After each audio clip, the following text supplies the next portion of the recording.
Bab 923, Overkuat. Ada beberapa alasan kenapa dia memilih wanita bergaun polos. Pertama, setelah wanita itu keluar, dia berdiri di samping pria berkemeja putih, tidak berkata apa-apa, dan kehadirannya sangat rendah. Kedua, wanita bergaun polos ini biasa saja dan tidak memberinya rasa bahaya. Ketiga, wanita bergaun polos mengikuti laki-laki berkemeja putih, seperti pengikut, karena posisinya didominasi oleh laki-laki berkemeja putih. Menurut perkiraannya, wanita bergaun polos ini juga seharusnya mumpuni, tapi yang pasti tidak banyak. Mendengar pilihan ketua aula jalan jahat ketiga, Sander Ye terkejut. Pilih bibi bergaun polos. Sangat pandai memilih. Tentu saja, di antara tiga orang di depannya, siapapun yang dia pilih, hasilnya akan sama. Satu-satunya perbedaan adalah kalau kamu memilih bibi bergaun polos, kamu bisa mati lebih dari satu kali. Di lapangan, mata semua orang tertuju pada wanita bergaun polos, dan banyak orang yang sedikit penasaran. Mendengar perkataan ketua aula jalan jahat ketiga, laki-laki berkemeja putih itu tersenyum, lalu menoleh ke arah wanita bergaun polos di sebelahnya, dan berkata sambil tersenyum, "Destri, sasarannya adalah kamu mau melawannya." Wanita bergaun polos itu melirik ke arah ketua aula jalan jahat ketiga di kejauhan dan mengangkat alisnya, 2 jurus. Pria berkemeja putih itu tertawa, "Aku salah bicara." Wanita bergaun polos itu menatap ke arah ketua aula jalan jahat ketiga yang ekspresinya setenang air, namun tiba-tiba aura naik ke langit, dan dalam sekejap, ribuan guntur malapetaka muncul di seluruh domain naik surga. Bencana kosmik. Pada saat ini, seluruh domain naik surga berubah menjadi genangan guntur, dan kekuatan badai petir yang tak ada habisnya terus melonjak dari langit dan bumi, menyebabkan semua orang di lapangan mengubah ekspresi mereka dan mundur dengan keras dari area ini. Sufoli dan orang lain di samping Sander Ye juga tampak kaget. Kekuatan ketua aula jalan jahat ketiga memang menakutkan, jauh lebih unggul dari Kaisar Tao Zhouwu. Sungguh mengerikan. Sufoli dan yang lainnya memandang wanita bergaun polos di ujung langit. Bagaimana wanita ini menghadapi bencana kosmik yang mengerikan ini? Wanita bergaun polos itu memandang ketua aula jalan jahat ketiga dengan tenang, matanya masih tidak menunjukkan tanda-tanda gejolak. Mengabaikan. Ini seperti manusia melihat seekor semut. Saat ketua aula jalan jahat ketiga melihat raut wajah wanita bergaun polos itu, seketika wajahnya menjadi garang. Dia mengulurkan tangannya dan menggenggamnya. Dalam sekejap ribuan bencana petir kosmik berkumpul di tangannya seperti air pasang dan mengembun menjadi pedang darah. Dengan pedang bencana merah, detik berikutnya, dia melompat ke atas wanita bergaun polos, dan kemudian menebas dengan keras dengan pedangnya. Menusuk. Dengan pedang ini ditebas, kekuatan guntur bencana kosmik yang tak ada habisnya mengalir dan jatuh ke arah wanita bergaun polos. Namun saat ini, wanita bergaun polos itu tiba-tiba mengacungkan jarinya. Bang! Ribuan bencana hilang seketika. Dan ketua aula jalan jahat ketiga berhenti di udara, dengan pedang tertancap di antara alisnya. Pembunuhan instan. Pembunuhan instan lainnya. Semua orang di lapangan langsung membatu, dan keheningan antara langit dan bumi bisa terdengar. Ketika Simo Tianwu dan yang lainnya melihat pemandangan ini, mereka hampir pingsan dan jatuh ke tanah. Saat ini, mereka tahu semuanya sudah berakhir. Semuanya hilang. Sinta Tianwu memandang pemandangan di depannya dengan tidak percaya, bagaimana ini mungkin? Bagaimana ini mungkin? Simo Tianwu tiba-tiba menoleh untuk melihat Sinta Tianwu dan meraung, "Bajingan, kamu membunuh klan Tianwu." Sinta Tianwu pingsan di tanah, wajahnya pucat. Kaisar Tao Zhouwu terbunuh seketika. Ketua aula jalan jahat ketiga pun tewas seketika. Sepenuhnya selesai. Klan Tianwu sudah mati total. Di kejauhan, Mintoli tertawa terbahak-bahak, sangat arogan. Biarpun sudah mati, dia tetap tidak ingin klan Li yang didirikannya mengalami kemunduran. Tentu saja, yang lebih seru lagi adalah melihat Simo Tianwu dan yang lainnya berpenampilan seperti ini sekarang. Ini sangat asyik. Keturunannya lebih kuat dan lebih cerdas dari klan Tianwu dan klan Wuma. Keturunan berjuang untuk sukses. Pada saat ini, 9 kultivator pedang Tao dan 7 Buddha rahasia di sisi lain tiba-tiba naik ke langit dan melarikan diri menuju ujung langit. Semula mereka memiliki secercah harapan, dan harapan tersebut adalah ketua Aula Jalan Jahat ketiga. Namun, ketika mereka melihat ketua Aula Jalan Jahat ketiga juga tewas seketika, harapan mereka pupus total. Melarikan diri. Saat ini, mereka hanya punya satu pikiran di benak mereka, yaitu melarikan diri sejauh mungkin. Ketika melihat 9 kultivator pedang Tao dan 7 Buddha rahasia melarikan diri, Kaisar Guan melirik wanita bergaun polos dan lainnya di ujung langit. Dia ragu-ragu, namun pada akhirnya dia tidak memilih untuk melarikan diri. Saat itu, wanita bergaun polos di ujung langit tiba-tiba mengangkat tangan indahnya. Jelek. Di kejauhan, 16 kepala membubung ke langit. Cahaya pedang terlalu cepat, jadi ketika kepala 16 orang itu terbang, tubuh mereka masih melarikan diri, dan pemandangan aneh muncul, tubuh-tubuh itu terbang di depan, dan kepala mereka mengejar mereka. Hal yang paling menakutkan adalah kepala 16 orang itu masih sadar. Mereka sendiri menyaksikan pemandangan aneh ini. Pada saat ini, mata ke-16 orang itu selebar lonceng tembaga, dan ekspresi mereka begitu berubah karena ketakutan hingga tak terlukiskan. Tidak hanya 16 orang ini, tetapi semua orang di lapangan juga mati rasa. Dengan lambaian tangannya, dia langsung membunuh 16 ranah Kai Tao. Ini agak terlalu kuat. Klan Tianwu, klan Wuma dan master lainnya benar-benar putus asa saat ini.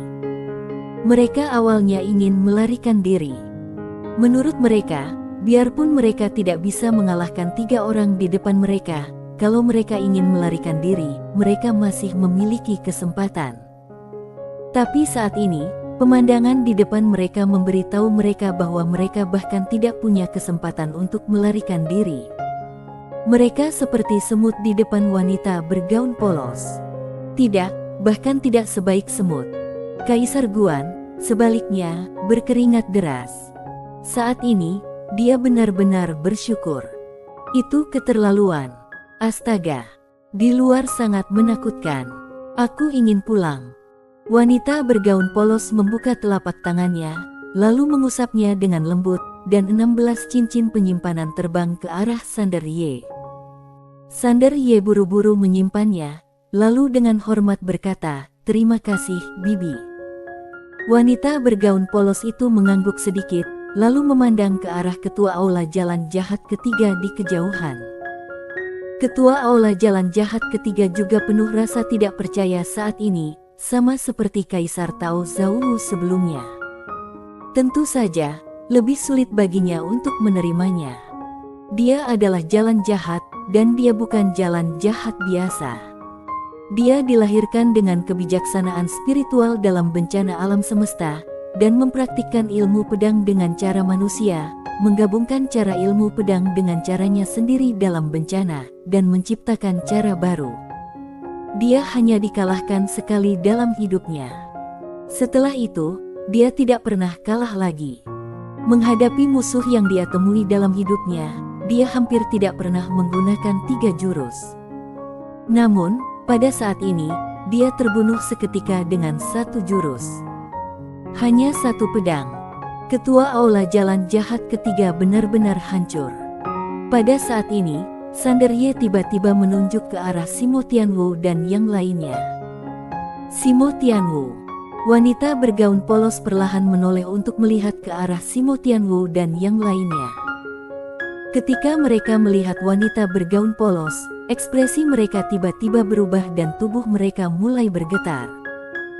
Simo Tianwu tiba-tiba membungkuk dalam-dalam kepada Sander Ye, "Tuan Muda Ye, klan Tianwu aku bersedia menyerah." Mohon Tuan Muda Ye untuk memberikan kesempatan kepada klan Tianwu untuk melakukan reformasi. Sander Ye tidak setuju atau menolak, tapi memandang Hanto Li di ujung langit. Saudara Li, terserah padamu. Hanto Li sedikit terkejut. Dia sangat terkejut.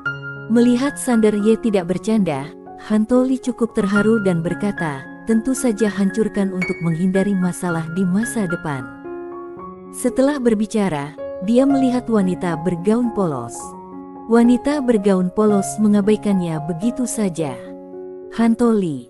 Sander Ye tersenyum tipis, bibi. Wanita bergaun polos melambaikan lengan bajunya, dan Simo Tianwu langsung terhapus. Master klan Tianwu dan klan Wuma semuanya terhapus. Semuanya seketika.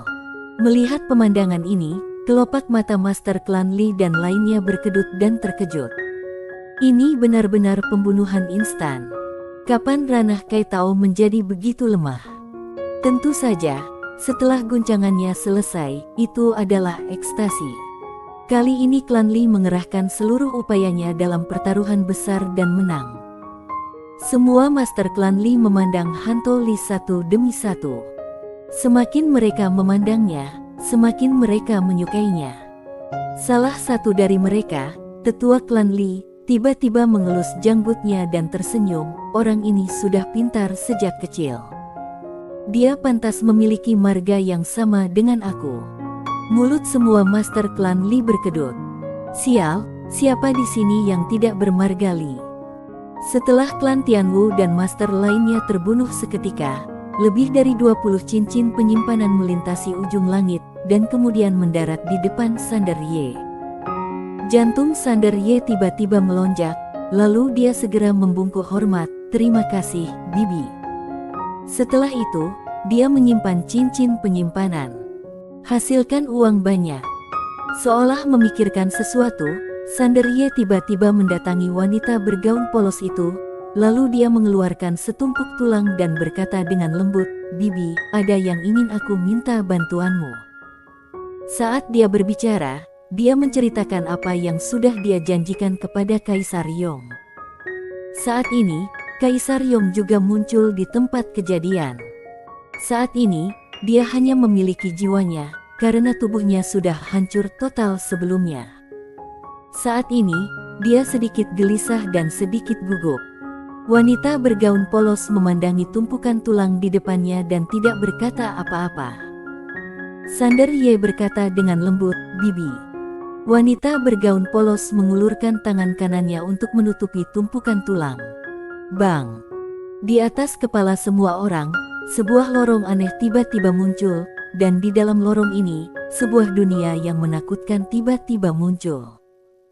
Dunia ini berwarna merah, dengan lolongan mengerikan melayang-layang, suara melengking, dan di antara langit dan bumi. Ada juga roh jahat yang tak terhitung jumlahnya dengan wajah mengerikan sedang berkeliaran. Neraka Avici. Saat ini, ekspresi ketua aula ke-8 di sebelah Sander Ye tiba-tiba menjadi serius. Di 9 surga, pemuda yang berlutut di depan gerbang batu tiba-tiba berkata dengan kaget, Guru, Dia dengan paksa membuka jalan reinkarnasi. Ini lancang, tidakkah kamu peduli? Sebuah tangan tiba-tiba menutup mulut pemuda itu, lalu terdengar suara dari telinga pemuda itu, diam, anggap saja kamu tidak melihatnya. Pemuda. Di luar, layar perlahan bergerak maju dan sampai ke aula yang gelap. Ketika layar memasuki aula, mata Kaisar Yong tiba-tiba menyusut karena di aula itu, dia melihat seorang pelayan, dan pelayan ini adalah saudara perempuannya. Wanita bergaun polos memandang Sander Ye, biarpun dia belum bereinkarnasi, ingatan masa lalunya sudah terhapus. Sekarang dia dalam bentuk hantu. Aku bisa memulihkan ingatannya dan tubuh fisiknya bisa pulih sepenuhnya. Sander Ye menoleh untuk melihat Kaisar Yong, tapi Kaisar Yong menggelengkan kepalanya, tidak perlu. Wanita bergaun polos perlahan menarik tangan kanannya, tapi pada saat ini, suara gemuruh tiba-tiba bergema di aula, siapa yang berani membuka saluran reinkarnasi jalan Tao dan membobol neraka Aviciku? Kamu sangat lelah hidup. Setelah itu, tangan monster raksasa tiba-tiba naik ke langit dari neraka Avicii. Dalam sekejap, tangan raksasa itu melewati saluran reinkarnasi Jalan Tao dan sampai ke atas wanita bergaun polos dan lainnya lalu menamparnya dengan keras. Bersambung. Bab 924, ayo panggil terus. Saat tangan raksasa itu jatuh, cahaya dingin melintas di mata wanita bergaun polos, dan dalam sekejap mata, sebuah pedang tiba-tiba muncul di neraka Avicii. Bang! Seluruh neraka Avicii langsung terbakar. Teman kecil Ye. Pada saat ini, suara dari 9 surga tiba-tiba berkata dengan ngeri, teman muda Ye, neraka Avicii tidak bisa dihancurkan. Tolong hentikan bibimu demi aku mencabut hukuman Tao untuk temanmu tadi. Jalan Tao yang ada. Sander Ye mengangkat kepalanya dan menatap ke arah surga 9, lalu berkata, Bibi, aku berhutang budi pada Jalan Tao yang ada ini. Wanita bergaun polos dengan lembut menekan tangannya, dan pedang Hangdao jatuh, namun tidak menghancurkan seluruh neraka Avicii. Di bagian terdalam neraka Avicii, tiba-tiba terdengar jeritan melengking, ah, siapa kamu? Suara itu dipenuhi ketakutan. Suara itu hanya sekilas. Wanita bergaun polos membuka telapak tangannya, dan pedang Hangdao terbang kembali ke tangannya, bersama dengan sebuah cincin.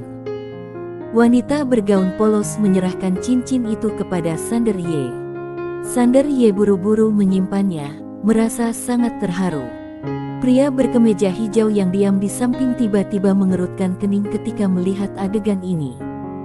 Tidak, dia harus menemukan cara untuk memenangkan hati cucu ini. Dia tidak bisa membiarkan cucu ini terlalu dekat dengan orang lain. Kelak kalau tidak sibuk, dia akan sering datang lihat cucu ini. Haha. Saat itu, ketua aula jalan jahat ketiga yang tadi dipaku tiba-tiba tertawa terbahak-bahak. Semua orang melihat ke arah ketua aula jalan jahat ketiga. Ketua aula jalan jahat ketiga tiba-tiba mengangkat kepalanya dan meraung. Dan guntur berwarna merah darah tiba-tiba naik ke langit dan langsung menuju ke bagian terdalam dari semesta. Melihat pemandangan ini, semua orang sedikit bingung. Apa yang dilakukan wanita ini dengan mengalirkan listrik sebelum meninggal? Gawat! Saat ini, ketua aula ke-8 tak jauh dari situ tiba-tiba berkata dengan ngeri, dia memancarkan sumber sinyal ke bagian terdalam alam semesta. Sander Ye menoleh ke arah ketua aula ke-8, memanggil orang. Ketua aula ke-8 berkata dengan suara yang dalam, tidak, dia ingin menarik perhatian peradaban Tianxing. Menarik peradaban Tianxing. Mendengar perkataan ketua aula ke-8, Sander Ye tercengang, sementara ekspresi klan Li dan yang lainnya berubah drastis. Wajah semua orang termasuk Trako berubah drastis saat ini. Peradaban Tianxing. Peradaban kosmik terkuat yang diketahui terus-menerus menghancurkan dan melahap peradaban. Tahun itu, ke-9 suku Zhouwu dihancurkan olehnya. Wajah Trako sangat jelek. Dia menatap ke arah ketua aula jalan jahat ketiga. Wanita jalang ini bukan orang baik, dia ingin mengalihkan masalah kepada orang lain. Peradaban Tianxing. Peradaban ini setara dengan tabu di seluruh dunia, dan peradaban manapun akan menjadi pucat setelah mendengarnya. Karena kapanpun mereka muncul, berarti suatu peradaban akan segera lenyap dari dunia. Jadi, setiap peradaban alam semesta berusaha sekuat tenaga untuk menyembunyikan koordinat kosmiknya sendiri dari penemuan. Saat ini, ketua aula jalan jahat ketiga ini secara aktif memancarkan sumber sinyal ke bagian terdalam alam semesta, kalau menarik perhatian peradaban Tianxing. Setelah memikirkan ini, banyak orang di tempat tersebut terlihat sedikit jelek. Di pagoda kecil, Yinia sedang duduk di tanah, dagunya bertumpu pada lutut, tangannya memegangi kakinya, dan dia menggumamkan sesuatu yang tidak diketahui. Tetapi pada saat ini, dia sepertinya merasakan sesuatu, dan dia tiba-tiba mengangkat kepalanya, matanya penuh air mata. Di luar, bang! Dia melihat sepotong langit berbintang jauh di dalam alam semesta tiba-tiba mendidih, dan kemudian mulai mencair sedikit demi sedikit. Semua orang bingung. Detik berikutnya, ekspresi semua orang berubah drastis. Di ujung garis pandang, di bagian terdalam alam semesta, nyala api sedang menuju alam semesta ini dengan kecepatan yang mengerikan. Api langit. Melihat bara api, wajah Mintoli dan orang lain yang tidak jauh dari situ langsung menjadi pucat seperti kertas, dan mata mereka penuh ketakutan. Saat klan Li berada di puncak kejayaannya, dia pernah berperang melawan peradaban Tianxing. Bukan, itu tidak disebut berkelahi, itu disebut dipukuli secara sepihak. Dan setelah sekian tahun, mereka bertemu lagi dengan api langit. Mereka ditemukan oleh peradaban Tianxing. Banyak orang yang sudah ingin kabur, namun kemudian mereka berpikir, api langit sudah tiba, kemana mereka bisa kabur saat ini? Memikirkan hal ini, banyak orang menunjukkan ekspresi sedih, terutama para master klan Li. Mereka tidak menyangka bahwa mereka masih tidak bisa melarikan diri setelah bertahun-tahun melarikan diri. Api langit masih akan membunuh mereka hari ini. Kemudian ketua aula jalan jahat ketiga tiba-tiba tertawa terbahak-bahak. Dia menatap wanita bergaun polos di kejauhan dengan kebencian, "Bukankah kamu sangat mampu datang bertarung dengan peradaban Tianxing?" Sambil berbicara, api langit sudah mencapai kepala semua orang. Saat ini, semua orang merasakan aura kematian. Bahkan Ranah Kaitao putus asa saat ini, itu adalah aura yang membuat mereka tidak bisa memikirkan perlawanan apapun. Kekuatan penekanan peradaban.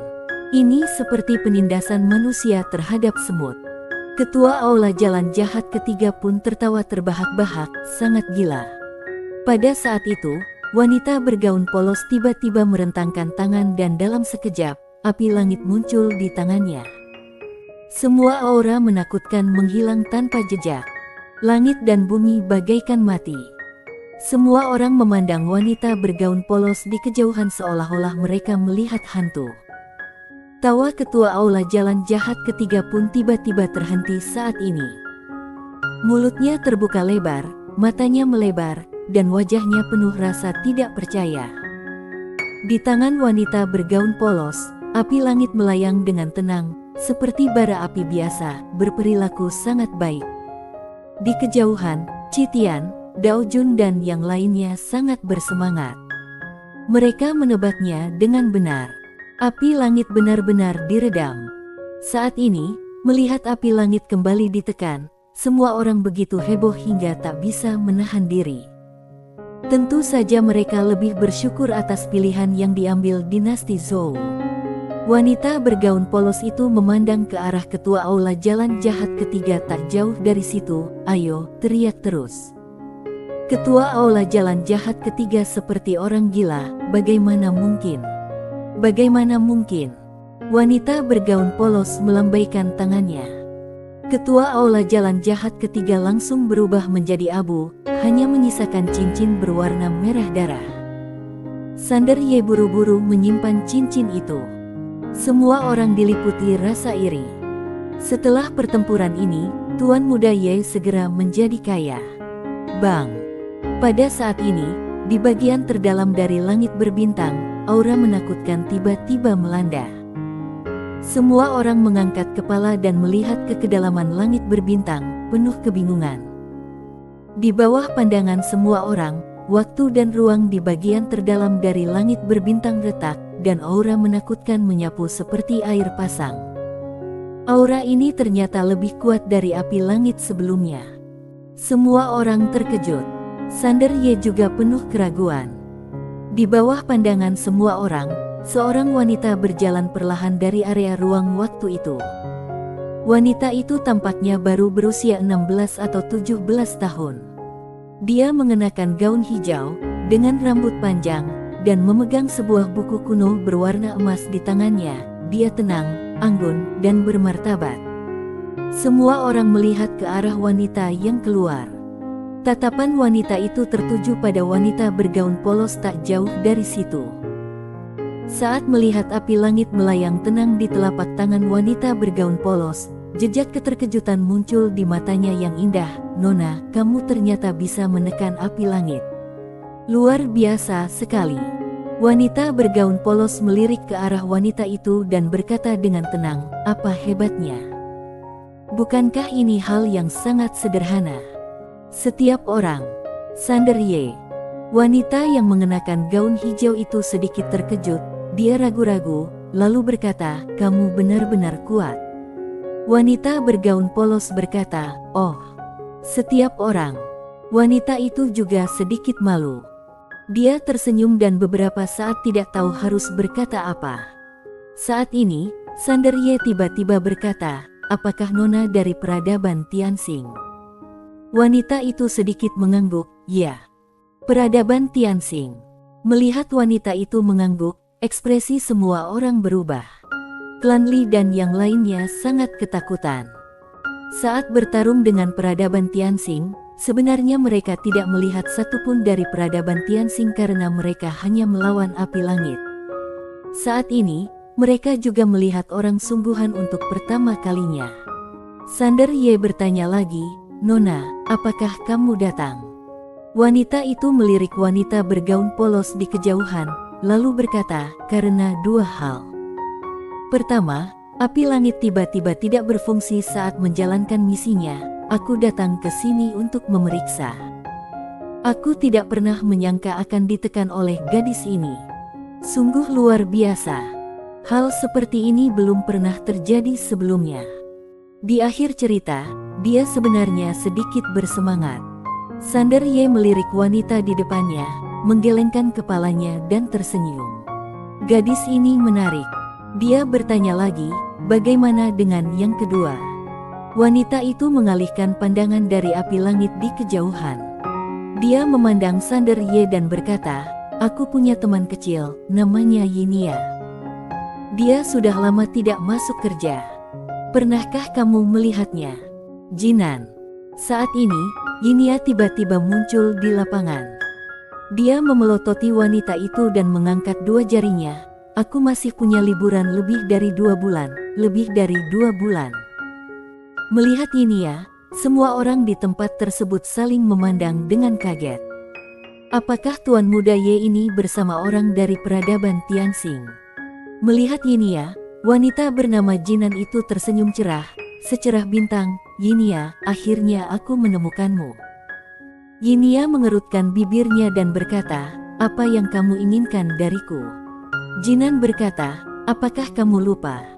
Kita harus pergi ke wilayah ilahi Tianxing untuk berlatih setiap 1000 tahun sekali.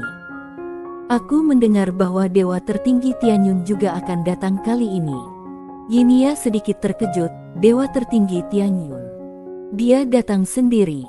Kamu yakin tidak bercanda?" Jinan menganggukkan kepalanya dengan keras, Ya, aku juga mendengar bahwa dia sudah mengembangkan api langit yang lebih kuat." Setiap orang. Yinia ragu-ragu sejenak, lalu menoleh ke arah Sander Ye, "Bagaimana kalau aku mengundurkan diri setelah menyelesaikan pelatihan terakhir ini?" Sander Ye sedikit penasaran, apakah dewa tertinggi Tianyun ini sangat berkuasa? Yinia mengepalkan tinjunya dan berkata dengan penuh semangat, "Luar biasa." Oh. Pada saat ini, wanita bergaun polos tidak jauh dari situ tiba-tiba melihat ke arah Yinia dan berkata, "Suruh dia keluar duel." Yinia. Sander Ye. Jinan tiba-tiba muncul di samping Yinia. Dia menarik lengan baju Yinia dan berbisik, "Yinia, siapa gadis ini? Aku merasa dia pandai bertarung. Ayo cepat kabur." Yinia meraih tangan Jinan dan menghibur, jangan takut, ini bibiku." Sander Ye. Pagoda kecil. Bersambung.